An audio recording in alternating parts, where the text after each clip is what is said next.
hii kumbafu wakuja hapa na kuvurugana, mimi sitaki hiyo maneno. I don't want that kind of things. Hiyo ni ujinga, kwa sababu unaumiza mtu, kesho utafanya nini? Na shida sio hao watu unaona hapa kina Karishi, watu ya Gita. Karishi ni mchezo wako nao. Mwenye ameleta hiyo tabia mbaya hata sio JB, hata sio Leni. Ni ule mkora alishindwa kumanage uongozi, kukaa vizuri na wakubwa na wadogo, kutoheshimu watu. Huyo ndio amekuja huku na kimbelebele mingi. Na mimi nimemwambia anikome. Mimi sio rika yake. Mimi nimefanya mambo mengi. Yeye ni one term MP. Mimi nimekuwa senator zaidi ya miaka 10. Nimekuwa majority leader. Nimekuwa waziri wa usalama.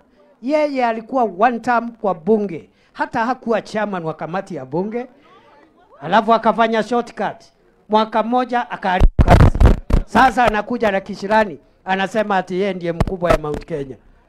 Wewe mkubwa ya Mount Kenya unapitia wapi my friend? Saa hii mimi ndio niko. Hey, I'm the senior most leader. Ni fire si fire. Ni ukweli si ukweli. Tukihesabu viongozi wale wakuu serikalini kutoka katika taifa, kutoka sehemu hii, I'm the senior most. Kutoka Tharaka mpaka Kiambu. Kutoka Nakuru mpaka diaspora ile iko Lamu. Ni fire si fire. Ni noma si noma.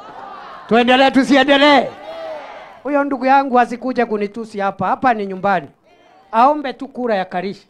Pole pole tu abembeleze watu mambo ya Karishi. Awachane na mimi. I'm not his age mate. Yeye ndiye one term. Na hii kazi ingine alishindwa kufanya. Hati kama sio mimi Ruto angechaguliwa.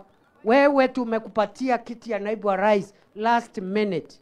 Wakati William Ruto alikuwa amefanya campaign, akafanya urafiki huko Mount Kenya. Watu wa Mount Kenya wakaamua wamchague kama rais. Lakini tukamwambia mmoja wetu sehemu hii akuwe running mate. Hatukusema Rigathi akuwe running mate. Wewe chama chetu cha UDA kiliketi kukataa. The party rejected you. Ukaleta maandamano pale Mathira, ukasema no Rigathi no Ruto. Uliingia katika kiti kupitia maandamano na fujo. Na hiyo fujo ndio imekutoa kwa kiti. Uende ukiendanga na uachane na mimi. Mimi sio rika yako. Mimi sio rika yako. Mimi nimekuwa senator, nimekuwa majority leader, nimekuwa waziri, nimekuwa deputy speaker. Sasa ni deputy president. Wewe ni nani?